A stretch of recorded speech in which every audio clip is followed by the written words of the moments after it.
오늘 이 시간에는 부동산학 개론에서 투자 이론, 레버리지 효과를 강의하도록 하겠습니다. 레버리지 효과를 지렛대 효과라고 그러는데, 이 레버리지는 타인 자본을 말합니다. 지렛대는 타인 자본으로 인해서 내 개인, 투자했던 내 개인의 자본에 대한 수익률의 변화를 말합니다. 그러니까 남의 돈을 지렛대 삼아서 내 개인 자본 대비 수익률이 얼마나 변화가 있는가를 파악하는 문제입니다. 그래서 레버리지하고 또는 지렛대 효과 이런 단어가 나오면 타인의 자본을 투자해서 내 개인 대비 수익률이 얼만큼 변화가 있는가를 물어보는 문제다. 그러니까 반드시 타인의 자본이 있어야겠죠. 타인의 자본을 끌어들여서 전체 수익률이 나오는데, 전체 수익률이 내 개인 자본 대비 수익률이 얼만큼 변화가 있느냐, 그걸 말하는 겁니다. 그래서 레버리지 또는 지렛대 효과라 하면 타인의 자본을 끌어들이는 것을 생각하면 됩니다. 타인의 자본으로 인해서 내 개인, 자기 자본에 대한 수익률의 변화를 말한다. 됐죠?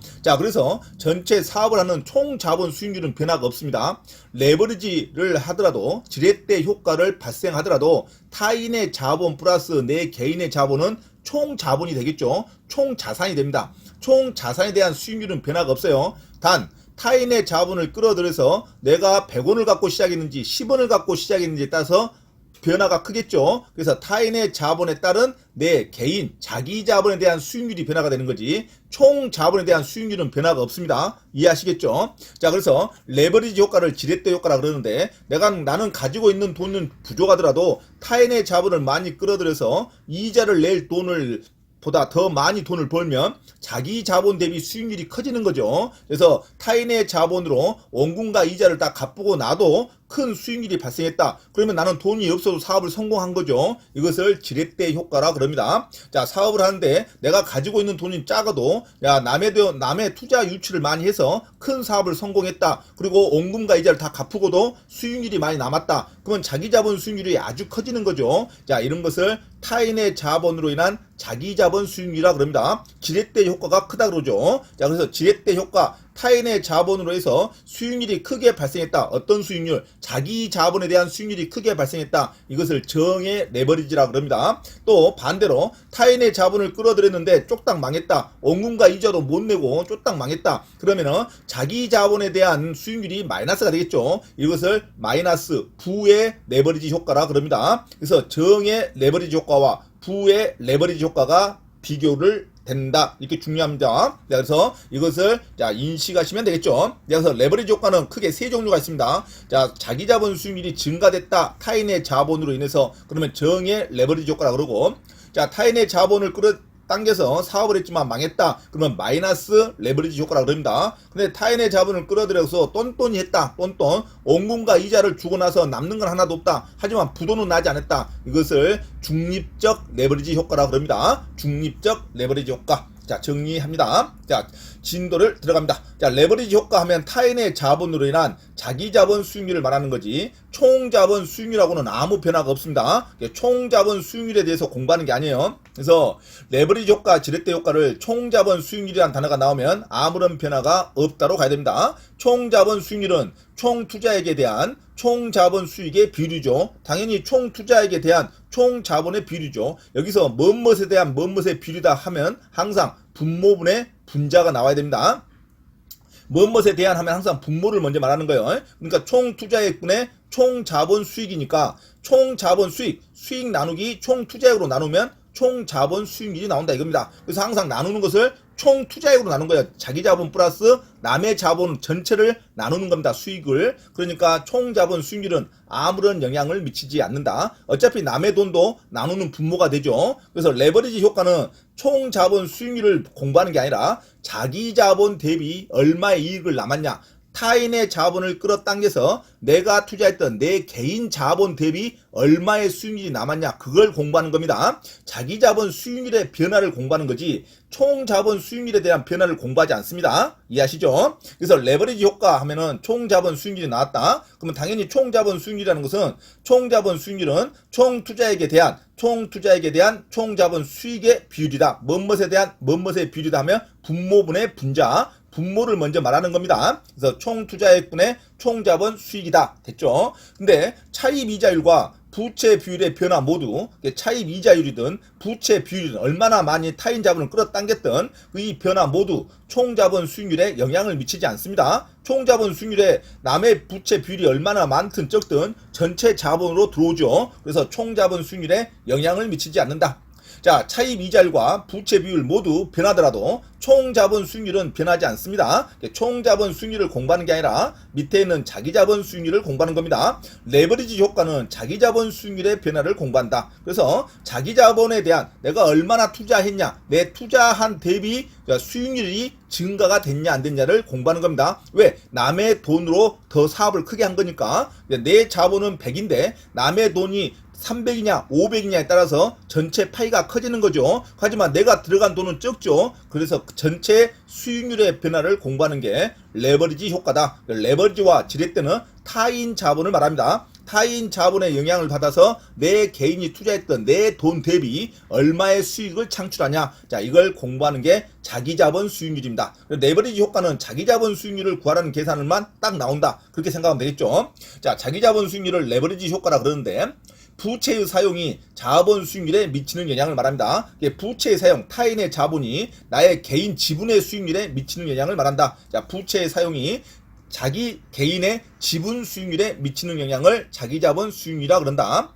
자, 부채를 이용할 경우 부채 비율의 증감이 자기 자본 수익률에 미치는 효과를 레버리지 효과, 자기 자본 수익률이라 그럽니다. 자기 자본 수익률에 미치는 효과죠. 자, 부채를 사용해서 투자를 하게 되면 자기 자본 수익률이 증가할 수 있겠죠. 자, 이것을 정의 레버리지 효과라 그럽니다. 자, 자기 자본 수익률을 지분 수익률이라고 그래요. 지분은 자기가 투자했던 돈이죠. 자기 자본 수익률 또는 지분 수익률의 증가를 말할 수 있다. 자, 부동산 투자자는 저당권과 전세권 제도를 통해서 레버리지를 활용할 수 있습니다. 부동산 투자자는 저당권을 안고 사면은 매매 가격이 떨어지는 거죠. 또는 전세권을 안고 투자하면은 그 전세 보증금만큼 매매 가격이 떨어지는 거죠. 자, 이런 것을 타인의 자본으로 해서 자산을 증식시키는 하나의 방법이죠. 자, 전세권을 안고 투자하는 것을 갭 투자라 하지 않습니까? 갭 투자. 자, 저당권을 공제를 받으면서 자, 그 저당권을 인수하는 것을 저당권 공제로 인한 매매 가격을 다운시키는 거죠. 자, 이런 것을 타인의 자본으로 인한 투자, 레버리지를 활용할 수 있다. 이렇게 생각하면 되죠. 자, 타인의 자본을 이용으로 레버리지를 활용하면 그만큼 자기 자본 대비 수익률은 증가가 될 수 있겠지만 또 위험이 또 증가하죠. 타인의 자본은 내 돈이 아닙니다. 결국은 타인의 자본은 갚아야 돼요. 이자도 포함해서 갚아야 됩니다. 수익률이 그만큼 안 나오게 되면 이제 무너지는 거죠. 그래서 깡통 전세라는 말이 나오지 않습니까? 그래서 타인 자본의 이용으로 레버리지를 활용하면 위험이 증가됩니다. 항상 투자론에서는 수익이 높으면 뭣도 높다? 위험도 높습니다. 수익과 위험은 비례 관계에 있다. 수익과 위험은 상세 관계에 있다. 상세 관계라는 것이 1대1 대응으로 서로 없어지는 걸 말합니다. 그러니까 비례 관계라는 말하고 똑같아요. 그래서 위험과 수익은 비례 관계에 있다. 상세 관계에 있다. 타인의 자본을 이용해서 레버리지 활용하면 수익은 많이 나올 수 있겠지만 반대로 또 깡통이 될 수도 있죠. 그래서 위험이 증가된다. 이렇게 가야 되죠. 자, 부채 비율의 변화가 없을 때도 부채 비율이란 것은 타인의 자본을 더 늘리거나 줄이지 않고 그 일정 비율 그대로 갖고 있을 때는 차입 이자율이 증가하면 이자가 높아버리면 이제 무너지는 거죠. 그래서 차입 이자율이 증가하면 지분 수익률은 당연히 감소한다. 부채를 더 늘리지 않았는데 은행에서 이자를 더 높여버리면 내가 이제 힘들어지는 거죠. 자, 그 말입니다. 부채 비율의 변화가 없다 하더라도 차입 이자율이 증가하면 지분 수익률은 감소한다. 당연하겠죠. 자, 그러면 레버리지 효과와 지렛대 효과는 타인 자본으로 인한 내 개인 자기 자본에 대한 수익률을 물어보는 거니까 자기 자본에 대한 수익률에 대한 공식을 반드시 암기하고 있어야 됩니다. 자기 자본에 대한 수익률은요. 자, 전체 분모를 총 투자액으로 나누면 안 됩니다. 그 총 투자, 총 자본은 남의 돈과 내 돈이 합쳐져 있는 거죠. 그러니까 남의 돈을 빼고 순수 내 돈으로 나누면 됩니다. 내 돈으로. 그래서 자기 자본 수익률은 자기 자본 딱 나오면 반드시 분모에 내가 투자했던 내 지분만 나누면 되는 거예요.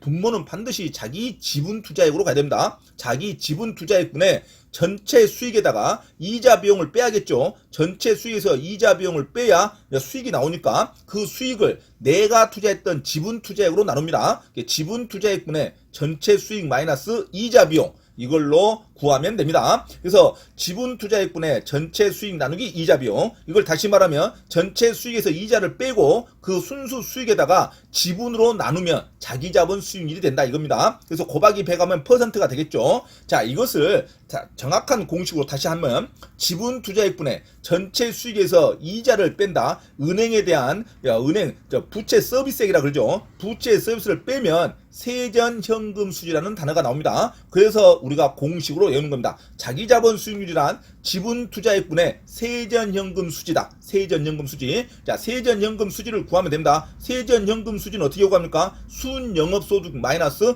부채 서비스액입니다. 은행에 이자를 뺀다 이거죠. 그러면 세전현금 수지가 나옵니다. 그러면 세전현금 수지에 그 부동산 투자에서 자체적으로 부동산 가격이 오를 수가 있죠. 부동산 가격이 떨어질 수가 있죠. 이것을 플러스 마이너스 수익률을 반영해 줘야 됩니다. 그래서 한마디로 말하면 자기자본 수익률은 지분 투자액분의 세전현금 수지액 플러스 마이너스 수익률이다. 됐죠? 플러스 마이너스 수익률을 반영해 줘서 뭘로 나눈다? 지분 투자액으로 나눈 겁니다. 지분 투자액으로 나눈다는 것을 절대 잊으면 안 됩니다. 자기자본 수익률을 하면 자기자본 낮다. 그러면 뭘로 나눈다? 내가 투자했던 지분을 구한다. 내가 투자했던 내 순수 지분으로 나눈다. 뭘?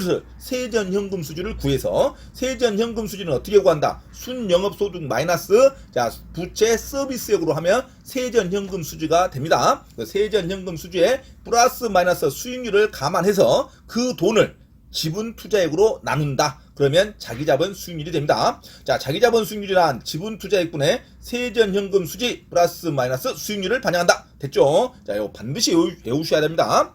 자, 그러면 응용 문제가 대부 비율이 50%랍니다. 대부 비율이 50%라는 것은 은행에 돈을 빌리는 비율이 50%랍니다. 부채 비율도 50%, 내 돈도 50%겠죠. 자, 50대 50으로 사업을 했다 이겁니다. 내 돈 50%, 남의 돈 50%. 자, 총 자본 수익률, 종합 수익률이 10%랍니다. 종합 수익률이 10% 이익이 나왔죠. 하지만 저당 수익률이 뭐냐면 저당 수익률은 은행한테 갖다 내는 이자를 말합니다. 저당에 관련된 수익률, 은행에 대한 수익이지 투자자에 대한 수익이 아니에요. 자, 저당 수익률은 나가는 돈입니다. 은행의 이자율이라고 생각하면 됩니다. 8%랍니다. 자기자본 수익률을 구하라. 자, 이렇게 문제가 나왔을 때 이 자기자본 수익률은 종합 수익률이 10%죠. 10%는 0.1이라고 봅니다. 0.1에다가 종합 수익률에서 나가는 이자를 빼줘야겠죠. 이것을 10에서 8을 빼면 0.1에서 0.08을 빼면 0.02가 됩니다. 여기다가 자기자본 대비 부채를 곱해야겠죠. 자기자본이 대부 비율이 50이니까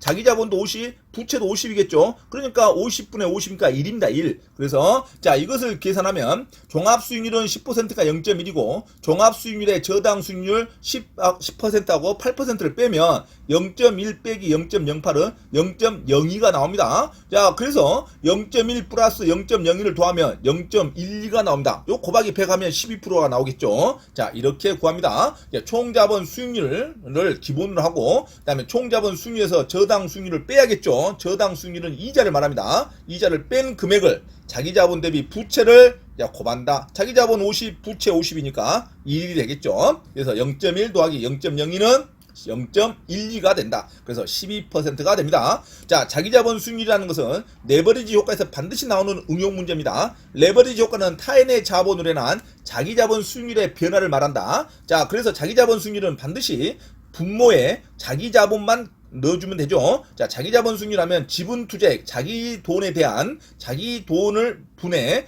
세전현금 수지 플러스 마이너스 수익률을 감안해서 그 돈을 자기 지분 투자액으로 나눈다. 자, 지분 투자액분의 세전현금 수지다. 이걸 놓치면 안 됩니다. 자, 다음에 그러면 자기자본 수익률을 상승시키는 전략이죠. 자기자본 수익률을 상승시키는 전략 하면 뭐다? 타인의 자본으로 내 개인 돈에 대한 투자 수익률을 높이는 전략이죠. 타인의 자본을 끌어들여서 전체 수익률을 하는데 내 개인 자본 대비 수익률을 높이는 전략, 자기 자본 수익률을 높이는 전략은 임대 관리를 통해 공실률을 최소화해야겠죠. 그렇죠. 당연히 공실률이 없어야 수익이 많이 창출되죠. 그 다음에 자본이득 증대를 위한 자산 가치를 극대화시켜야 됩니다. 그렇죠. 그 다음에 세금이 감면되는 도관체를 활용한 절세 효과를 도모한다. 도관체라는 것은 종합적인 판단, 종합적인 마인드 이렇게 생각하면 됩니다. 자, 세금이 감면되는 도관체를 활용한 절세 효과를 도모한다. 그 다음에 효율적 시설 관리를 통한 운영 경비를 절감한다. 이게 자기자본 수익률을 상승시키는 실현시키는 일반적인 전략이겠죠. 자, 그 다음에 저당 수익률이 하면 뭡니까? 나가는 이자를 말한다 했어요. 저당 수익률이 총 자본 수익률보다 클 때 나가는 이자가 벌어들인 수익률보다 크답니다. 그거는 벌써 안 좋은 거죠. 이러면 부채 비율을 높이는 자본 구조 조정해봐야 안 됩니다. 저당 수익률, 이자가 갚아야 할 이자가 이미 높답니다. 갚아야 할 이자가 높은데, 야, 총 수익률보다 갚아야 할 이자가 높을 때 부채 비율을 높이면은 더 망하는 거죠. 지금 100원에 지금 이자가 10% 20%인데 돈을 더 빌리면 이자가 얼마나 늘어나겠습니까? 그래서 저당 수익률이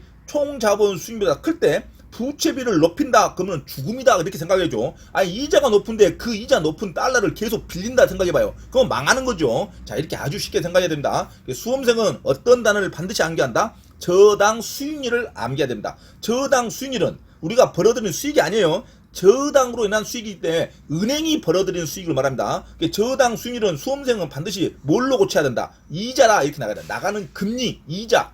나가는 이자가 총 자본 수익률, 요건 우리가 벌어들이는 수익입니다. 총 자본 수익률보다 클 때 나가는 이자가 총 자본 수익률보다 크다면은 돈을 더 빌리면 안 되죠. 그런데 미친놈이 돈을 더 빌린답니다. 자, 부채비를 높이는 자본 구조, 이러면 무조건 틀렸다 해야죠. 부채비를 높여갖고는 더 이상 안 됩니다. 저당 수익률이 총 자본 수익률보다 클 때는 부채비를 높여갖고는 아주 망하는 겁니다. 망하는 거.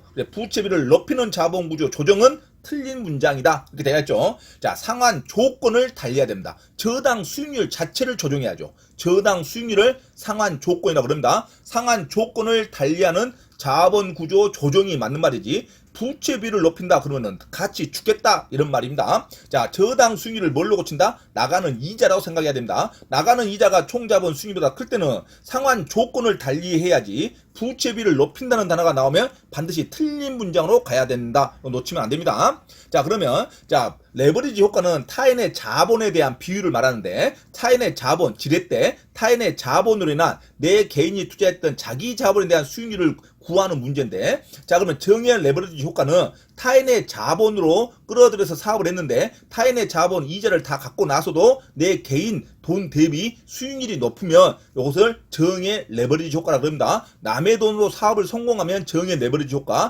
남의 돈으로 사업을 망하면 마이너스 레버리지 효과입니다. 이자가 높으니까 마이너스겠죠. 이자 낼 돈도 없으면. 자, 이것을 정의 레버리지 효과, 마이너스 부의 레버리지 효과, 중립적 레버리지 효과라고 그럽니다. 자, 그러면 정의 레버리지 효과는 자기 자본 기대 수익률이 차입 이자율보다 더 높을 때 발생하는 거죠. 내 개인 투자했던 내 개인 지분에 대한 수익률이 이자를 내는 것보다 더 많이 벌어들인다. 그러면은 정의 레버리지 효과가 되겠죠. 그래서 자기 자본 기대 수익률이 차입 이자율보다 높을 때 정의 레버리지 효과가 발생합니다. 그 다음에 총 투자 수익률, 종합 수익률이 저당 수익률보다 높아야죠. 나가는 이자보다 무조건 높아야 됩니다. 저당 수익률만 잡으면 돼요. 저당 수익률은 나가는 이자를 말합니다. 저당 수익률보다 당연히 총 투자 수익률이 높아야죠. 총 투자 수익률이 저당 수익률보다 높을 때 정의 레버리지 효과가 발생한다. 정의 레버리지 효과를 예상하고 투자했는데 차입 이자율에 변화가 없답니다. 이자는 그대로요. 차입 이자율에 변화가 없는 경우에는 자, 부채 비율이 커질수록 돈을 많이 빌린다 이거죠. 그러면 경기 변동이나 금리 변동이나 투자 위험이 증가하죠. 돈을 많이 빌리니까. 그다음에 원금과 이자 부담의 증가로 채무 불이행의 가능성도 높아지죠. 채무 불이행이란 것은 부도율입니다. 부도율. 이자를 못 갚을 위험. 채무 불이행의 가능성도 높아진다. 투자자는 대부 비율을 늘림으로써, 투자는 대부 비율이죠. 대부 비율. 담보 가치죠. 담보 대출. 대부 비율을 늘림으로써 금융적 위험도 높아지는 거죠. 항상 어떤 비율을 높인다는 말은, 대부 비율을 높인다는 말은 돈을 더 빌린다는 말이죠. 당연히 금융적 위험이 높아지죠. 자, 부채 비율이 커질수록 돈을 많이 빌릴수록 자기 자본 수익률도 더 커질 수는 있겠죠. 당연히죠. 나가는 이자가 그대로니까 돈을 많이 벌고 투자를 많이 하면 돈을 더 많이 벌겠죠. 그래서 남의 돈을 더 많이 끌어당길수록 자기 자본 수익률은 더 커질 수 있겠죠. 하지만 위험도 높아진다 이겁니다. 자, 부채 비율을 감소하면 자기 자본 지분 수익률은 감소하겠죠. 자, 파이가 적어지니까. 자, 그런 이치입니다. 경제는 항상 경직되게 생각하지 말고 소프트하게, 유연하게 조금만 생각하면 됩니다. 우리 삶의 현장이니까. 자, 남의 돈을 많이 빌리면 돈을 더 파이가 커지니까 투자를 더 많이 하겠죠. 그래서 자기 자본 수익률은 높아집니다. 자, 부채 비율이 감소되면 지분 수익률, 자기 자본 수익률은 감소합니다. 하지만 자, 부채 비율이 커질수록 자기 자본 수익률은 커지지만 위험도 높아진다 이거죠. 위험도 높아진다. 위험이란 말이 금융적 위험, 채무 불이행 위험, 투자 위험, 이런 위험도 높아진다. 하지만 수익도 높아진다. 이렇게 생각하면 되겠습니다. 자, 이걸 정의 레버리지 효과라 그럽니다. 자, 정의 레버리지 효과는 자기 자본 대비 수익률이 차입 이자율보다 높을 때 발생하는 것이 정의 레버리지 효과. 타인의 자본으로 내 개인 투자 자금에 대한 수익률이 높아지는 것을 정의 레버리지 효과라 그럽니다. 자, 마이너스 부의 레버리지 효과는 차입금의 규모가 커질수록 자기 자본 수익률이 하락하는 걸 말하죠. 자, 이자 낼 돈도 없다 이거죠. 벌어들인 돈이. 자, 차입금의 규모가 커질수록 자기 자본 수익률이 하락하는 것을 마이너스 부의 레버리지 효과라 그럽니다. 부의 레버리지 효과가 발생할 경우, 자, 부채 비율을 낮춘다 해도, 자, 부에 한번 마이너스 레버리지 효과가 발생하면 이자 낼 돈도 없습니다. 그런다 해서 부채 비율을 낮춘다 해서 파이가 적으니까 더 돈을 못 벌죠. 부채 비율을 낮춘다 하더라도 정의 레버리지 효과로 전환될 수 없습니다. 이 문장이 아주 잘 나옵니다. 이미 마이너스 레버리지 효과가 발생하면 부채 비율을 낮춘다 해도 돈을 진짜 조금만 빌린다 해도 안 됩니다. 빨리 상환을 해야죠. 상환 조건, 이자를 낮춰야죠. 상환 조건을 다르게 해야 마이너스 레버리지 효과가 플러스 레버리지 효과로 바꿔줄 수가 있죠. 상환 조건을 달리 해야지 부채 비율만 낮춘다고 해서 정의 레버리지로 전환될 수 없다로 가야 됩니다. 자, 다시 한번 부의 레버리지 효과가 이미 발생하면 부채 비율을 낮춘다 하더라도 정의 레버리지로 전환될 수 없다로 가야 돼요. 부채 비율을 낮추면 정의 레버리지로 전환될 수 있다면 무조건 틀린 말입니다. 상환을 빨리 해야죠. 상환 조건을 달리게 해야지 비율을 낮춘다 해서 되는 게 아닙니다. 마이너스 레버리지 효과를 발생할 경우, 자, 부채 비율만 낮춘다 해서 정의 레버리지 효과로 전환할 수 없다로 가야 됩니다. 정의 레버리지 효과로 전환할 수 있다면 안 돼요. 부채 비율이 중요한 게 아니라 상환 조건을 달라야 된다. 상환 조건. 빨리 빚을 갚아버려야죠. 돈을 째까 빌린다 해서 되는 게 아닙니다. 한번 마이너스가 돼버리면. 자, 마이너스 레버리지 효과가 발생할 경우 부채 비율을 낮춘다 하더라도 정의 레버리지 효과로 전환할 수 없다. 이거 반드시 잡아야 됩니다. 자, 그리고 버는 돈이 이자 내고 남는 게 없다. 이자만 낸다. 이것을 중립적 레버리지라 그럽니다. 부채 비율을 변화시켜도 자기 자본 수익률이 변하지 않는 거. 돈을 많이 빌리든 적게 빌리든 자기 자본 대비 수익률이 똑같다. 그러면 이자만 낸다 이거죠. 이자만 낸다. 자, 이것을 중립적 레버리지라 그럽니다. 자기 자본 수익률이 변하지 않는 경우를 중립적 레버리지라 그런다. 총 자본 수익률과 저당 수익률이 동일하답니다. 총 자본 수익률, 벌어들인 수익률과 저당 수익률 하면 뭡니까? 나가는 이자라 그랬어요. 나가는 이자가 동일하답니다. 벌자마자 이자로만 딱딱 똥돈이죠. 똥돈. 자, 그러면 자, 부채 비율의 변화는 자기 자본 수익률에 아무런 영향을 미치지 않습니다. 자, 많이 빌리면 또 많은 수익이 없지만 이자 낼 때 다 나갑니다 이거죠. 적가 벌면 좀 돈을 적가 빌고, 적가 빌리면 돈을 적게 벌고, 하지만 이자로 다 나간다 이거죠. 많이 벌든 많이 빌리든 조금 빌리든 이자로 다 나가는 것을 중립적 레버리지라 그럽니다. 자, 그래서 레버리지 효과는 자기 자본 수익률이 높을 때를 정의 레버리지라 그러고, 자기 자본 수익률이 마이너스인 것을 마이너스 레버리지라 그러고, 자기 자본 수익률에 변화가 없는 것을 중립적 레버리지라 그런다. 그리고 시험에 가장 많이 나오는 거, 마이너스 레버리지 효과가 발생했는데 부채 비율을 낮춘다 하더라도 돈을 조금만 빌린다 해서 정의 레버리지로